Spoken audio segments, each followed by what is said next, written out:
بالا میں کعبے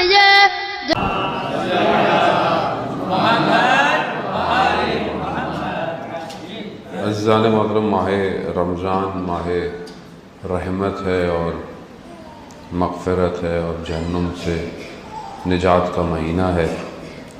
اسی رحمت کے مہینے میں بہرحال ہمارے لیے پروردگار نے جو رحمت للعالمین پیغمبر کی ذات کو ہمارے لیے مبعوث کیا، رسول خدا کا آنا اس جاہل معاشرے میں جہاں پر لوگ انسانوں سے جانوروں کی طرح سلوک کرتے تھے، جہاں پر لوگ بیٹیوں کو زندہ دفنا دیا کرتے تھے، اس معاشرے میں اپنے محبوب کو بھیجا، اپنے حبیب کو بھیجا تاکہ لوگوں کو اپنی طرف متوجہ کر سکے، کیونکہ خالق اپنی مخلوق سے پیار کرتا ہے، اس لیے وہ اس کو تکلیف میں نہیں دیکھ سکتا۔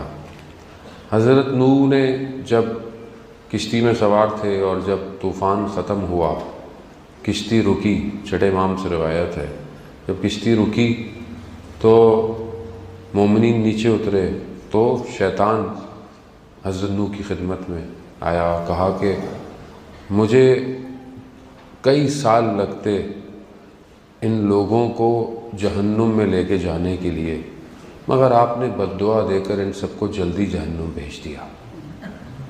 یہ سننا تھا حضرت نوح۔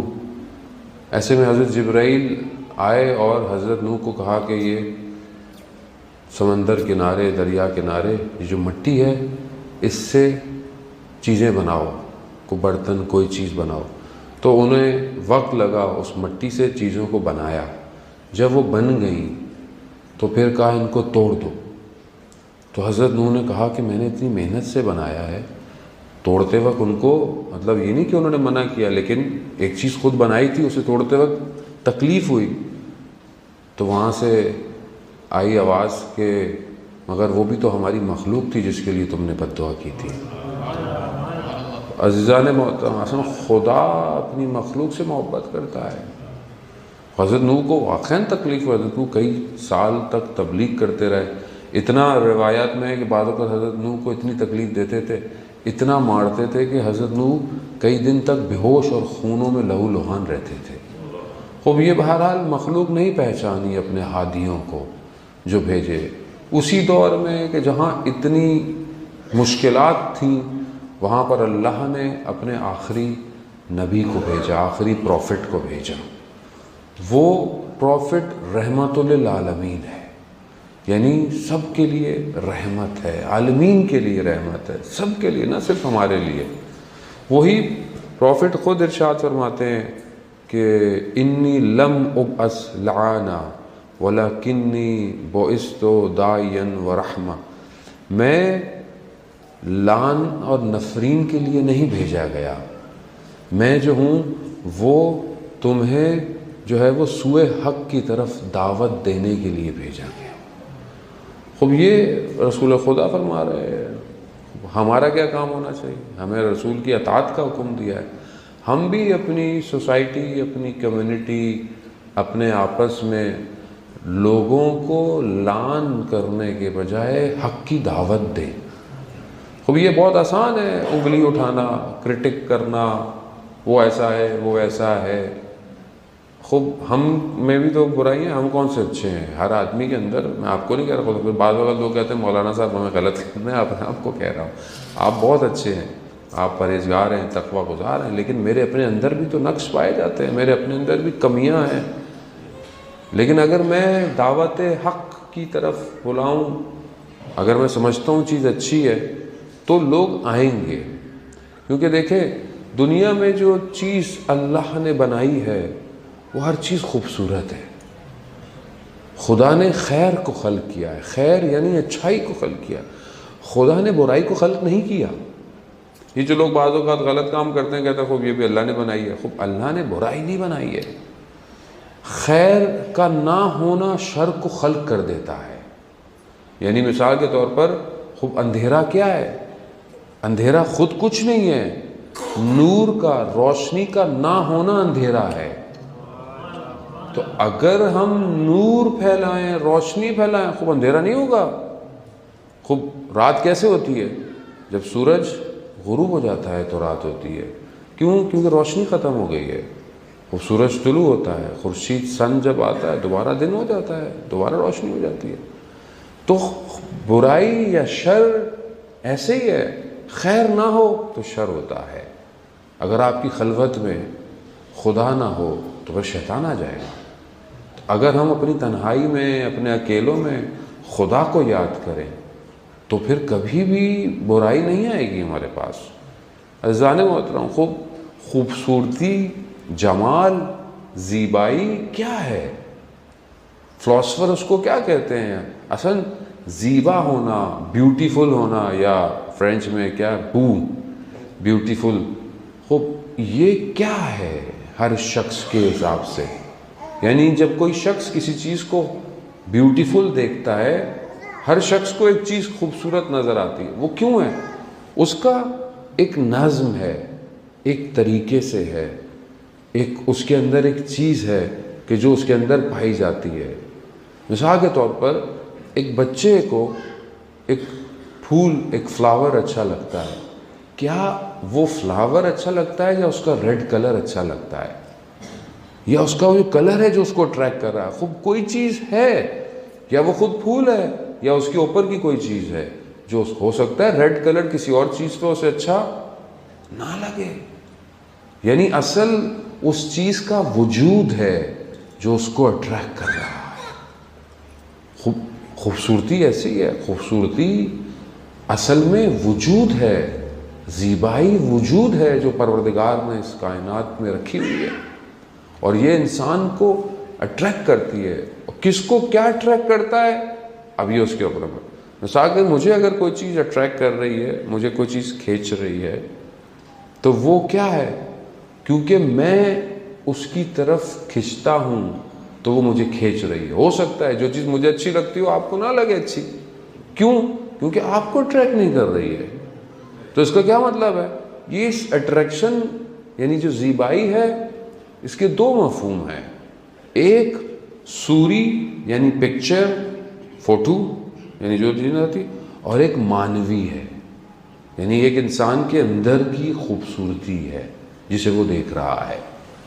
اب آپ گھبرائیے گا نہیں کہ بہت سے لوگوں کو بہت شوق تھا کہ مولانا کچھ اوپر کی باتیں کریں، تھوڑی بھاری بات کریں، تو پھر آج تھوڑا سا آپ تھوڑا برداشت کیجیے گا.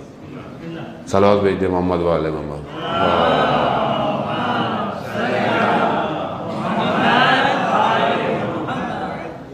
خوب اب یہ جو فوٹو ہے خوب ایک طرح کی خوبصورتی ہے، آپ کو نظر آتی ہے، آپ کو گاڑی اچھی لگتی ہے، آپ کو گھر اچھا لگتا ہے، آپ کو کلر اچھا لگتا ہے. خوب یہ سب مادی ہے. تصویر آپ کو فطرت اچھی لگتی ہے، پہاڑ اچھا لگ رہا ہے، پانی اچھا لگتا ہے. خوب یہ کیا ہے؟ یہ سب صوری ہے، یہ آپ کو تصویری طور پر آپ کے اندر جا رہا ہے. خوب ایک خوبصورتی مانوی ہے، ایک زیبائی مانوی ہے. اس کا تعلق کس سے ہے؟ اس کا تعلق اس کے نفس سے ہے. اس کا نفس کس کمال پر ہے، کتنے درجے پر ہے، کتنے لیول پر ہے. جتنا اس کا نفس ہائی درجات پہ ہوگا اتنا اس کو خوبصورتی الگ نظر آئے گی. اب یہ آپ کے اپنے اوپر ہے کہ انسان، اب یہ جو عرفاء ہیں، علماء ہیں، ان کو جب پروردگار شہود کی منزلوں پہ لے کے جاتا ہے، یعنی جب یہ کسی اور چیز کا مشاہدہ کرتے ہیں تو یہ مدہوش ہو جاتے ہیں. اصل یہ اس خوبصورتی میں اتنے مدہوش ہوتے ہیں کہ یہ پھر دوسری چیزیں ان کو نظر نہیں آتی ہیں. خوب لیلا جو مجنوں کا واقعہ ہے یہ تمثیل ہے، یعنی اس کو اگزامپل کے طور پر عرفاء استعمال کرتے تھے. یعنی کوئی چیز سمجھانی چاہتے تھے تو اس کانٹیکس میں سمجھاتے تھے. اب جب مجنوں کو کہا جاتا ہے کہ یہ دیوانہ ہو گیا، پھر کس کا؟ کہا لیلا کا. کہا کیوں؟ کہہ رہے جہاں بھی دیکھو تو کہتا ہے لیلا. اصل لیلا نہیں تھی ہر جگہ، رب کے جلوے اسے نظر آتے تھے جس کو اس نے کہا لیلا ہے یہ. یعنی اگر وہ آئینے میں اپنے آپ کو بھی دیکھ رہا ہے تو وہ اپنا جمال دیکھ رہا ہے، اپنی خوبصورتی دیکھ رہا ہے. تبھی وہ کہتا تھا اصل لیلا ہے. لوگ کہتے ہیں دیوانہ ہو گیا ہے. کیوں؟ کیونکہ جب ایک عاشق اپنے معشوق کے لیے دیکھتا ہے تو اس کو ہر چیز اسی سے جڑی ہوئی نظر آتی ہے، ہر چیز اس کو خوبصورت نظر آتی ہے، چاہے اس کی زندگی کے حادثے ہوں. وہ بھی کہتا ہے، خوب مشہور ہے کہ جو ہے وہ مجنوں پوری صف بنا کے کیو میں کھڑا ہوا اور لیلا پانی دے رہی، اور افسر کوئی اپنا برتن تو اس کا برتن توڑ دیا. تو وہ کیا کہتا ہے؟ کہتا ہے کوئی نہ کوئی تو بات تھی جو میرا برتن اس نے توڑ دیا. عزیزان محترم، اگر میرا اصل ہدف وہ ہے، کیونکہ اصل وجود جو زیبا ہے وہ الہی ہے، اگر وہ مجھے مشکل دے رہا ہے، اگر میری زندگی میں کوئی مشکلات ہیں تو کیوں ہیں؟ کیونکہ اس نے مجھ پہ نظر رکھی ہوئی ہے، کیونکہ وہ مجھے اصل اس نے مجھے چھوڑا نہیں ہے، وہ مجھے توجہ دے رہا ہے کہ تو میرا بندہ ہے، میں تجھے نہیں چھوڑ سکتا ایسے. تو غلطیاں کرتا ہے مگر میں چاہتا ہوں کسی طریقے سے پلٹ آ، اسی لیے میں تجھے مشکل دے رہا ہوں، تو کیوں پریشان ہو رہا ہے؟ تو اب یہ جو زیبائی ہے عزیزان محترم، آیت اللہ مصباح یزدی فرماتے ہیں کہ اصل زیبائی جمال اصل ماہیت نہیں ہے، اصل خود وجود ہے یہ. اور یہ وجود جب انسان اس کو درک کرتا ہے تو اس کے مراتب بڑھنا شروع ہو جاتے ہیں. یہی وجہ ہے مولائے کائنات جو ارشاد فرماتے ہیں کہ پروردگار میں جہنم کے خوف سے عبادت نہیں کرتا، میں جنت کے شوق میں عبادت نہیں کرتا، تو عبادت کے لائق ہے، میں تیری عبادت کرتا ہوں. اللہ اکبر، صلی اللہ محمد. خوب عزیزان محترم، خوب یہ زیبائی، یہ خوبصورتی مراتب پر ہے. اب جتنا میرا درجہ بڑھتا جائے گا مراتب کا، اتنا میرے لیے خوبصورتی کے معنی تبدیل ہوتے چلے جائیں گے. اور جو شخص اپنے نفس کے کمالات کی طرف جائے گا اسے دنیا کی لذتیں دور ہو جائیں گی. مثال کے طور پر ایک شخص خوب دنیاوی لذتوں میں، وہ کھانا پینا لذت لگتا ہے، اسے کوئی اور لسٹ اس کو اچھی لگتی ہے، لیکن ایک شخص جو اپنے نفس کی کمالات پر ہوگا اسے یہ چیز اچھی نہیں لگے گی. کیوں؟ کیونکہ وہی تصویر اس کے سامنے کچھ اور رخ دکھائے گی.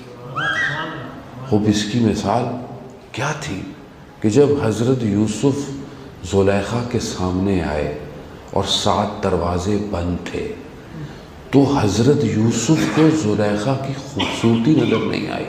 کیوں؟ کیونکہ صالحین میں سے تھے، نبی تھے، تو جو اس کا اصل رخ تھا، وہ جو اس کے اندر برائی تھی، وہ جو اس کے اندر شیطان تھا، وہ نظر آیا.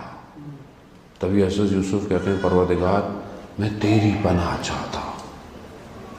یہ ہم بھی اگر اپنے آپ کو اندر سے زیبا کریں، خوبصورت کریں، اپنے نفس کو کمال پر لے کے جائیں تو ہمیں بھی دنیا کی لذتیں اٹریکٹ نہیں کریں گی. اور اگر تھوڑی دیر کریں گے بھی صحیح تو فوراً ہمارے اندر کے جو لیول ہیں وہ اس کو فائر وال کی طرح روک دیں گے. جب آپ سسٹم بناتے ہیں نا، نیٹ ورکنگ کرتے ہیں، خوب جتنا آپ کا مہنگا سسٹم ہوتا ہے آپ اتنے فائر وال راؤٹرز لگاتے ہیں. کیوں لگاتے ہیں؟ تاکہ آپ کا ڈیٹا سیکیور رہے، اس میں کوئی وائرس نہ آئے، ہیکر نہ آئے. یہ خدا نے ہمیں کوالٹی دی ہے. یہ جو سسٹم ہم نے بنایا ہے یہ ہم نے ہی بنایا ہے نا. یہ راؤٹرز ہم نے بنائے ہیں، یہ فائر وال ہم نے بنائے ہیں، یہ سب ہم نے بنایا ہے. آج جو ہے وہ سائبر سیکیورٹی باقاعدہ سبجیکٹ ہے، لوگ پڑھتے ہیں، ہائیلی پیڈ ہیں لوگ. یہ ہم نے بنایا ہے.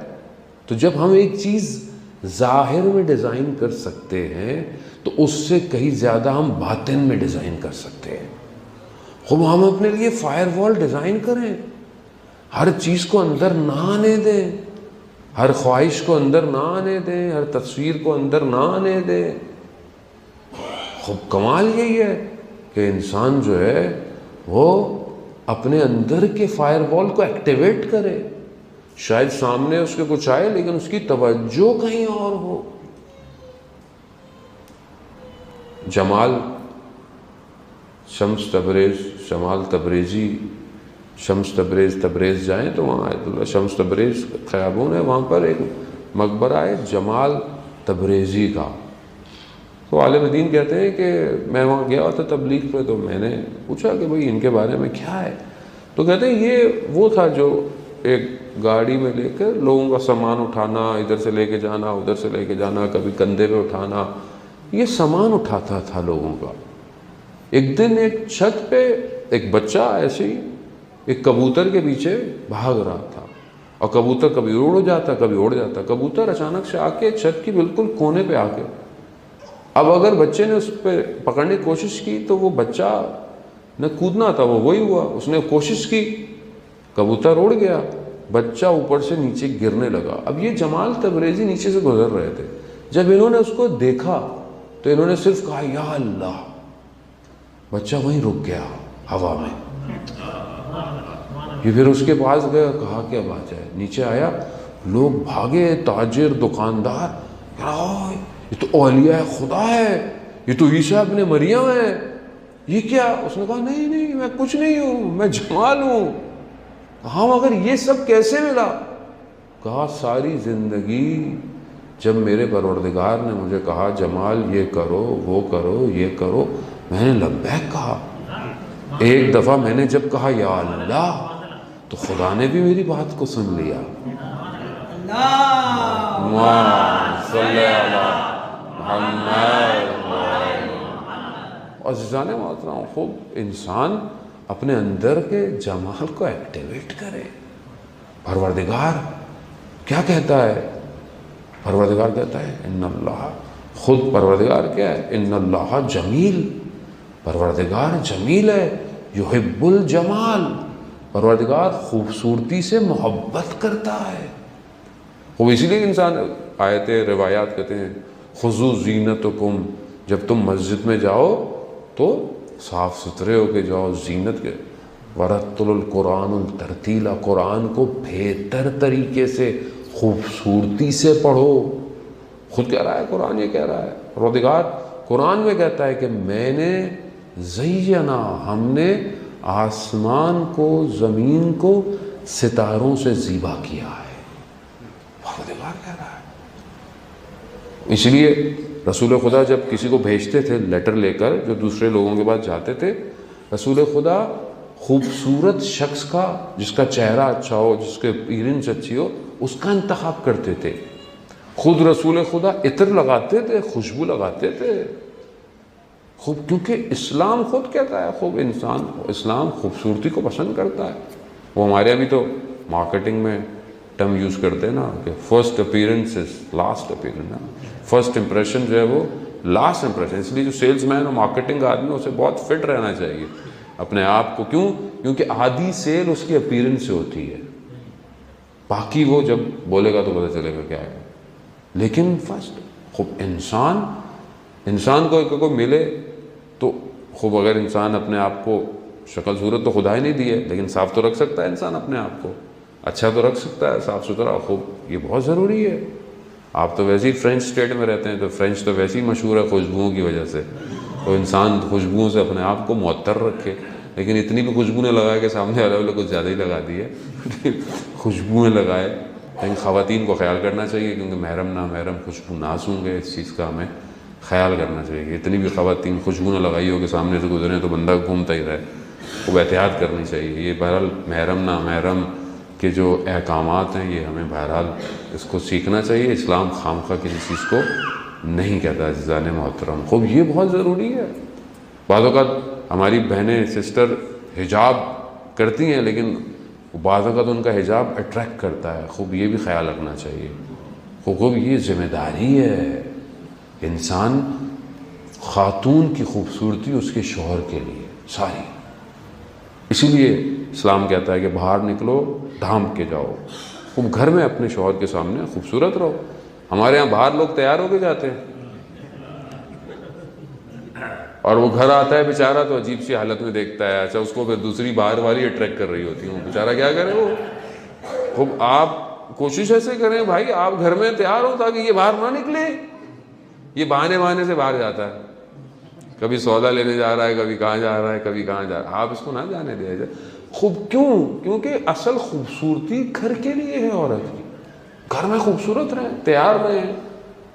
لیکن ہمارے یہاں، میں آپ کو نہیں کہہ رہا نا، آپ کی کمیونٹی کو، یہ نہ ہو کہ کل سے میرا یہاں پہ آنا داخلہ بند ہو جائے۔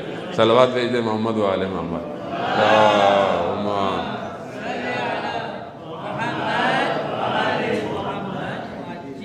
ہو عزیزان محترم، خوب یہ پروردگار نے کی جو خوبصورتی ہے یہ بڑی منظم ہے، یہ کیلکولیٹڈ ہے۔ خوب آپ کو کوئی جگہ کیوں خوبصورت لگے گی؟ ٹیبل اپنی جگہ پہ ہے، پنکھا اپنی جگہ پر ہے۔ خوب یہ اس کا جو نظم ہے یہ اس کے اندر حسن پیدا کرتا ہے۔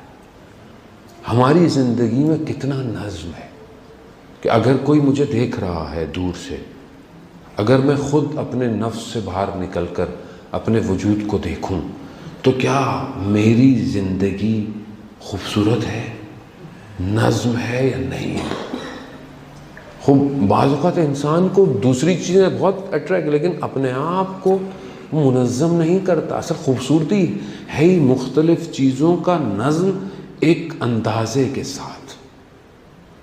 خوب اگر آپ کسی شاپ میں داخل ہوں، شاپ کے اندر اگر ہر چیز اپنے شیلف میں صحیح رکھی ہوئی ہے، چھوٹی چیزیں آگے بڑی چیزیں پیچھے رکھی ہوئی ہیں، تو آپ کو یہ نظم اچھا لگے گا۔ آپ کسی ایسی دکان میں جائیں، ہر چیز اوپر نیچے رکھی ہوئی ہے، آپ کو پتہ نہیں چل رہا، تو آپ شاید ایک دفعہ جائیں گے، دو دفعہ وہاں نہیں جائیں گے، آپ دوسرے کا جائیں گے۔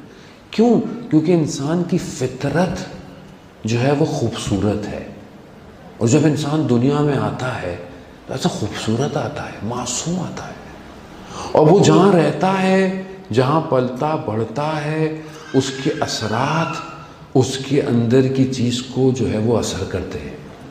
خوب اگر آپ صحیح تربیت دیں، صحیح طریقے سے اس کو چڑھائیں تو یہ بہت خوبصورت آئے گا۔ اگر آپ صحیح الفاظ استعمال کریں، صحیح لفظ کریں تو شخص خوبصورت ہو جائے گا۔ کیوں زبان اور گفتگو کی کہا گیا کہ انسان بولنے سے پہلے تولے، یعنی اس کو کمپیئر کرے، وزن کرے، کیا کہہ رہا ہے، کس کو کہہ رہا ہے۔ خوب کیونکہ آپ کی اندر کی خوبصورتی آپ کے لفظوں سے باہر آتی ہے۔ خوب کیسے پتہ چلے گا ایک انسان؟ کیونکہ دیکھیں جو زیبائی ہے وہ وہم توہم کے ذریعے سے انسان، خوب کوئی بھی چیز اگر آپ دیکھتے ہیں یا سوچتے ہیں تو وہ اس کی خوبصورتی کہاں کریٹ ہو رہی ہے؟ آپ کے تخیلات میں کریٹ ہو رہی ہے۔ آپ کے جو وہمات ہیں وہ اس کو خوبصورت بنا رہے ہیں، وہ ایک اندر ڈیزائن کر رہے ہیں، اور پھر اگر اس کے اوپر عقل حاکم ہو جائے، انٹلیکٹ، تو پھر وہ صحیح چیز خوبصورت نکلتی ہے۔ اگر عقل، اس لیے اسلام جو ہے وہ عقل کی بات کرتا ہے۔ اصول کافی کا جو پہلا چیپٹر ہے وہ عقل اور جہل سے شروع ہوتا ہے۔ اسلام عقل مندی، اگر انسان عقل مند ہے تو وہ سارے کام بہت انجام خوبصورت دے سکتا ہے۔ خوب یہی تو اسلام کی چیزوں میں کمال ہے۔ یعنی ایک درود جو ہے وہ ہمارے سارے اصول دین کو شو کر رہا ہے۔ اور ہمارے اصول دین کیا ہیں؟ توحید، عدالت، نبوت، امامت، قیامت۔ خود درود کیا ہے؟ اللہم، توحید، صلی علی محمد یعنی نبوت، و آل محمد یعنی امامت، اور اس کے بعد ہم ان سب کو جو بھیج رہے ہیں وہ عدالت، ہم ہر کسی کو اس کے حساب سے، اور معاد کہاں ہے؟ جب آپ درود پڑھتے ہیں تو آپ کو اس کا اجر ملتا ہے، وہ قیامت ہے۔ اللہم صلی علی محمد اور دیکھا آپ نے ایک درود میں کتنی خوبصورتی ہے. اسی لیے تو کہا گیا ہے کہ زیادہ سے زیادہ صلوات بھیجیں. کیوں؟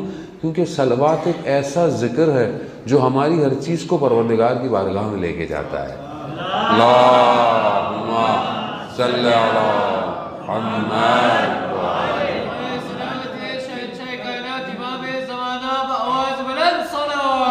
اللہم صلی علی محمد.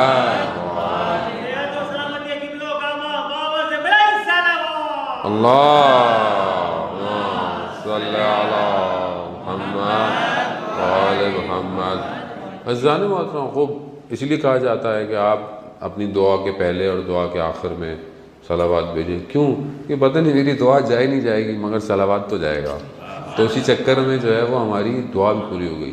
خوب یہ خوبصورتی، یہ زیبائی پروردگار نے اہل بیت کے اندر رکھی ہے.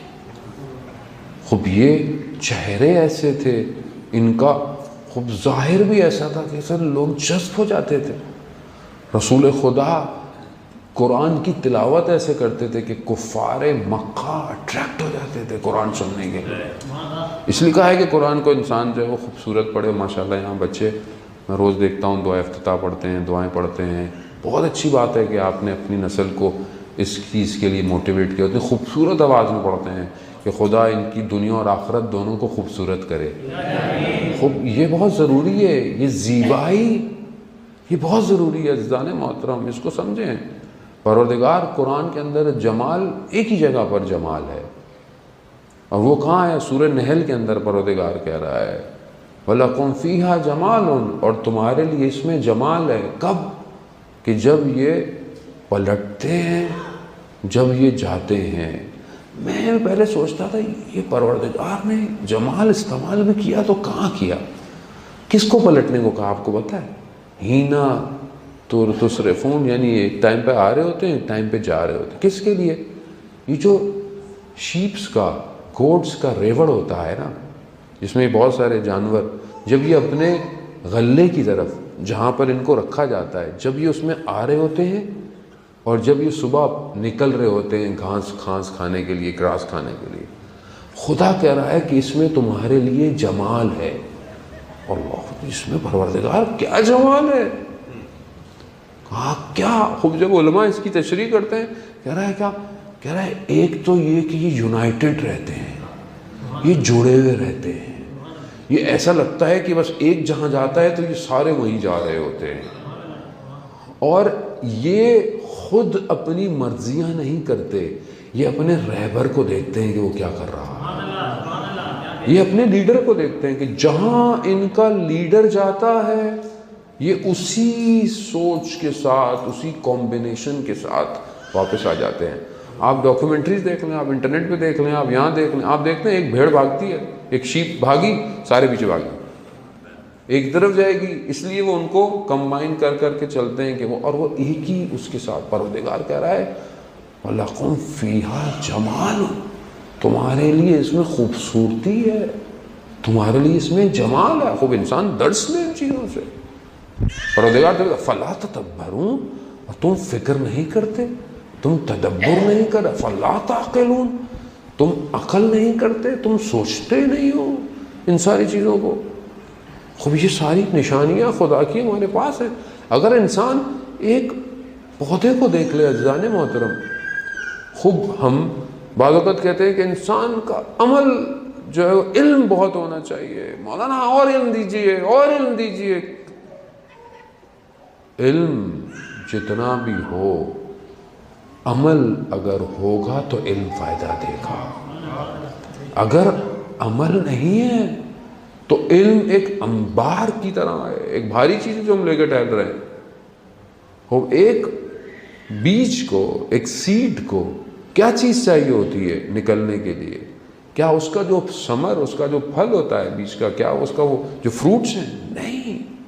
جب اس کو زمین میں ڈالتے ہیں ایک کو، تو جب وہ پھٹتا ہے زمین سے باہر تو وہ ہلکے ہلکے ہلکے ہلکے اس کے جو لیف نکلتے ہیں، اصل میں وہ اس کا ثمر ہے، وہ اس کا فروٹ ہے. کیوں؟ کیونکہ اصل طاقت یہی چاہیے تھی کہ بس یہ باہر آ جائے. اب اس کے اوپر جتنی بارش ہوگی، جتنی ہوا چلے گی، جتنا سورج پڑے گا، اتنا یہ مضبوط ہوگا، اتنا یہ فروٹ دے گا۔ یعنی کیا؟ یعنی ذرہ برابر علم چاہیے، باقی بارش کی طرح عمل چاہیے کہ اپنے آپ کو اوپر لے کے جائے۔ خوب انسان اپنے آپ کو، عمل کو دیکھے۔ اور اگر انسان عزیزان محترم، اگر اس کا ہدف خدا ہے، کیونکہ اصل زیبائی، اصل خوبصورتی تو وہ ہے۔ جب لیلا مر رہی تھی تو اس نے اپنی والدہ کو کہا کہ مجنوں کو یہ کہیے گا کہ اس سے محبت کرے کہ جس نے کبھی مرجھانا نہیں ہے، جس نے کبھی ختم نہیں ہونا۔ اب انسان دنیا کی ہر چیز سے محبت کر لے، ختم ہو جائے گی۔ چاہے آپ اور یہ بھی فیز ہوتے ہیں، کسی چیز کی جو اٹریکشن ہے وہ اس کی اجنبیت تک ہوتی ہے جب وہ اسٹرینج ہے۔ اگر وہ اسٹرینجنس ختم ہو جاتی ہے، آپ کی اٹریکشن ختم ہو جاتی ہے۔ اب آپ کو فون اچھا لگتا ہے، وہ لے لیا، پڑا ہوا ہے، دیکھ ہی نہیں لگا۔ گاڑی فلانی نہیں دیکھی جب تک شو روم میں ہے، جب آ گئی کڑی بھی صاف بھی نہیں کر رہا، ٹھیک ہے کڑی بھی ہوگی، کیونکہ یہ سب محدود ہیں۔ کیونکہ جب آپ محدود سے پیار کریں گے تو ختم ہو جائے گا، لیکن اگر لامحدود سے پیار کریں گے، اصل کو آپ ساری زندگی لگے رہیں گے کہ میں اس تک پہنچ جاؤں۔ لیکن کب پہنچے گا؟ کہ جب انسان اس دنیا سے جائے گا۔ لقاء اللہ۔ آیت اللہ قاضی طباطبائی کے بیٹے کہتے ہیں کہ بابا کا سینہ جسٹ بلیک تھا۔ کیوں؟ عطش، پیاس، تھرسٹ، پیاس، مگر پانی پیتے تھے، پیاس نہیں بجھتی تھی۔ کیوں؟ کیونکہ لقاء اللہ سے ملنے کی پیاس تھی، اور جب دنیا سے گئے تو پیاس بجھ گئی۔ اب یہ ہونا چاہیے انسان کا، جب ہدف بڑا ہو تو وہ ہمیشہ ٹریول کرتا ہے۔ وہ پروردگار جب حضرت ابراہیم کو کہتا ہے، ہم نے حضرت ابراہیم کو زمین اور آسمان کا ملاکوت دکھایا۔ یہ آسمان زمین تھوڑی دکھایا جو ہمیں نظر آتے ہیں، ملاکوت دکھایا، جو اس کی حقیقت تھی وہ دکھائی۔ کتنا خوبصورت ہے یہ ظاہر دنیا بھی، کیونکہ اللہ نے بنائی ہے۔ اگر ہم اس کو خراب کرتے ہیں تو ہم نے خراب کیا، دنیا تھوڑی خراب ہے، تو نظام ہے کائنات کا۔ اسی لیے خدا نے ہمیں بھی بڑا خوبصورت خلق کیا ہے۔ خوب انسان خوبصورت بات کرے، خوبصورت سوچے، خوبصورت دیکھے، پازیٹیو رہے۔ عزیزان محترم، دنیا کتنی دیر کی ہے، زندگی کتنی ہے جو ہم آپس میں نفرتیں کرتے ہیں، حسد کرتے ہیں، کینہ کرتے ہیں، ایک دوسرے کے لیے پیچھے غیبت کرتے رہتے ہیں۔ محدود ہے زندگی، چھوٹی سی زندگی ہے، اور اس کو خوبصورت بنائے، اس کو حسین بنائے عزیزان محترم۔ کیوں؟ کیونکہ پروردگار کو جمال پسند ہے۔ تو بہرحال ہم اس اصل جمال کی طرف متوجہ ہوں جو کائنات جس کا انتظار کر رہی ہے، وہ یوسف زہرا کہ جو حسین ہے، سارے انبیاء کا سب کچھ اس کے اندر ہے، اس کا چہرہ، اس کی رخ زیبا، ہر چیز اس کے اندر خوبصورت ہے۔ وہ ہمارے استاد، میں پہلے اس واقعے کو بیان کر چکا ہوں، ہمارے استاد مینا میں تھے، میں نے آپ کے درمیان میں بھی عرض کیا کہ نہیں کیا، مجھے بہرحال یاد نہیں رہتا، واقعات اتنے زیادہ ہوتے ہیں، لیکن وہ رخ زیبا، وہ کہتے ہیں حج پہ گئے تو ابھی شروع کیا ہے، 7-8 ایام تھے، میں باہر نکلا تو دیکھا مکہ خالی ہے، تو ابھی تو نہیں جانا، لوگوں کو ہونا چاہیے تھا، ابھی مینا میں نہیں جاتے تو کہتے ہیں میں نے دیکھا ایک دم خالی ہے اور ایک نقاب پوش آ رہا ہے، تو میں نے کہا اس سے پوچھوں گا کہ یہ کہاں گئے لوگ، لیکن جیسے ہی وہ میرے قریب آیا، میری اس کی اس ہیبت کی وجہ سے، اس کی کیفیت کی وجہ سے مجھے کچھ بولا نہیں گیا، اور اس نے اپنے نقاب کو ہٹایا، جیسے ہی ہٹایا تو میری نگاہ اس پر پڑی کہ جس کا انسان ساری زندگی منتظر ہے۔ پھر اس نے نقاب بند کیا اور اچانک سے غائب ہو گیا اور سب واپس لوگ چلنا شروع ہو گئے. تو ہمارے استاد کہتے ہیں کہ اس نے عالم دین کو جب یہ بتایا تو اس عالم دین نے اس سے پوچھا کہ تم نے کعبے کو دیکھ کے کیا دعا مانگی تھی پہلی؟ کہا میں نے یہ دعا مانگی تھی اللہم ارنی طلعت الرشیدہ، کہ پروردگار کو مجھے درخشندہ پیشانی، وہ چہرہ دکھا کہ جس کا سب انتظار کر رہے ہیں. تو کہتے ہیں کاش تم نے گفتگو اور کلام بھی مانگ لیا ہوتا تو امام تم سے گفتگو بھی کر لیتے. عزیزان محترم، اصل زیبا وہ ہے، اصل چہرہ وہ ہے کہ جس چہرے کے خوبصورتی کے واسطے کائنات میں پھول کھل رہے ہیں. واسطہ فیض وہ ہے پروردگار کا.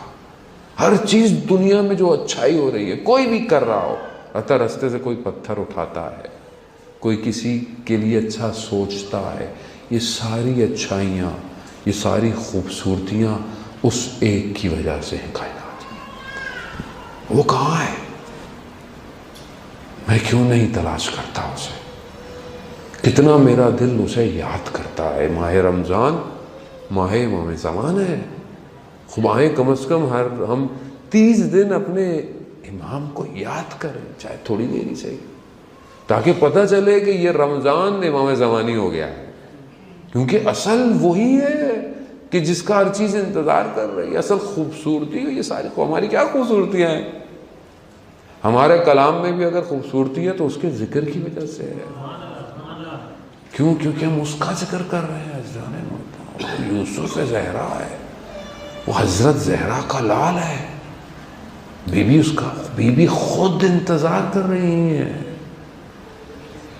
علامہ امینی بتاتے ہیں کہ ہمارے استاد فاطمی نیا نقل کرتے ہیں، آیت اللہ فاطمی نیا، کہ علامہ امینی نے اس بات کو کوٹ کیا. کہا میں نے کہیں دیکھا نہیں، مگر کیونکہ علامہ امینی خود شخصیت ایسے تھے کہ کہا کہ جب دروازہ جلا اور در اور دیوار میں بی بی آئی ہے تو بی بی نے کہا یا مہدی. وہ مہدی انتظار کر رہا ہے اس ایک اللہ کے اذن کا. عزیزان محترم، تو کم از کم ہم ماہ رمضان میں اپنی دعاؤں کو افطار پہ کچھ اور مانگیں، بعد میں مانگیں. پہلی دعا یہی ہو کہ پروردگار جلد سے جلد امام زمانہ کے ظہور میں تعجیل عطا فرما، ہمیں ان کے ناصروں، ان کے مددگاروں میں شمار فرما. پروردگار جو پریشان حال ہیں ان کی پریشانیوں کو دور فرما، جو بے روزگار ہیں رزق حلال عطا فرما، جو برسر روزگار ہیں رزق میں ترقی اور کشادگی عطا فرما. پروردگار بہت سارے لوگ مریض ہیں، مجھے بھی کہا گیا ہے کچھ کے آپریشن ہے، کچھ کینسر کے مریض ہیں. حاضرین مجلس میں جو لوگ مریض ہیں، آپ کے رشتہ دار، آپ کے ہمسائے جو بھی ہیں، جنہوں نے آپ کو بھی کہا ہو، ان سب کو پروردگار اس ایام میں، اس رحمت کے مہینے میں جلد سے جلد شفا کاملہ اور عاجلہ عطا فرما. پروردگار جہاں جہاں بھی مسلمان مشکلات میں ہیں، پریشانیوں میں ہیں، اپنی آزادی کی جنگیں لڑ رہے ہیں، ماہ رمضان ہے پروردگار، کومروں میں جہاں ہمارے مومنین مشکلات میں، پروردگار تمام مومنین مومنات کی جان مال عزت آبرو کی حفاظت فرما. پروردگار ہمیں آپس میں محبت و بھائی چارگی عطا فرما. ہمارے آپس کے اختلافات کو، مشکلات کو، فتنوں کو ہمیں دور کرنے کی توفیق عطا فرما. پروردگار ہم سب کو حج عمرہ اور زیارات کی توفیق عطا فرما. پروردگار ماہ رمضان کی دعاؤں کی تلاوت کی توفیق عطا فرما. پروردگار ماہ رمضان کو صحیح طریقے سے درک کرنے کی توفیق عطا فرما. ماہ رمضان میں ہمارے گھروں کو قرآن کی تلاوت سے منور فرما. پروردگار ہماری اولاد کو امام کا سرباز بنا. ہمارے گھروں کو حضرت سیدہ حضرت زینب کی سیرت پر چلنے کی توفیق عطا فرما. اللہم ارزقنا زیارت الحسین فی الدنیا و شفاعتہ فی الآخرہ. صلوات بر محمد و آل محمد.